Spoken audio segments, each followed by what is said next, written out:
naman natin na mahirap tanggalin sa katawan yan. Kaya simula ngayon, kung may bisyo ka man, tanggalin mo. At kung wala ka namang bisyo, glory to God kasi ginabayan ka pa rin niya kahit na nandun ka sa dating ikaw. Kaya sana, sa pangalan ng Panginoon Jesus, umayos ka na bukas. Or ngayon. Siyempre, wala namang imposible sa Diyos, diba? Walang imposible kapag siyempre, sa Panginoon mo ginamit yung kakayanan mo. Kaya ngayon, magpahinga ka. Siyempre.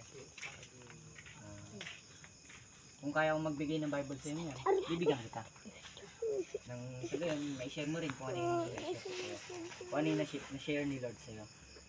Kumbaga, ginawa kanina, ginamit lang kami.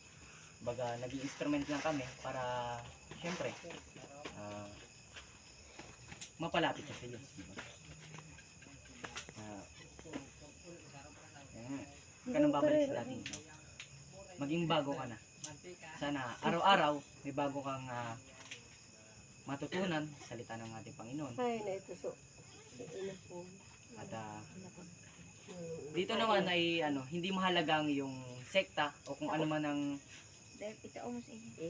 man ang yung pinapasok ang reliyon. Ang mahalaga dito ay kung sino sinasamba mo. Dahil because of wisdom of our Lord God, bibigyan kanya ng wisdom syempre para malaman kung ano yung totoo. Kasi sabi nga ng Diyos, di ba? Kumbaga, pinarealize sa akin ng Lord na hindi sekta o relihiyon ang makapagligtas. Bagkus siya lang, ang tanging Panginoong Hesus lang. Di ba sabi niya sa Biblia, siya ang katotohanan at ang gabay nga sa siyempre sa langit. Di ba tayo kanina nung hindi ka pa nakatanggap sa ating Panginoon, alam mo ba ang destino natin ay sa impyerno?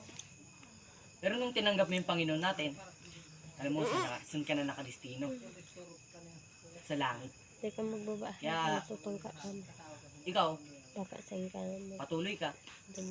Kung malimutan mo man ito bukas, siyempre, papaalala pa rin sa ni Lord yan. Kaya kapatid,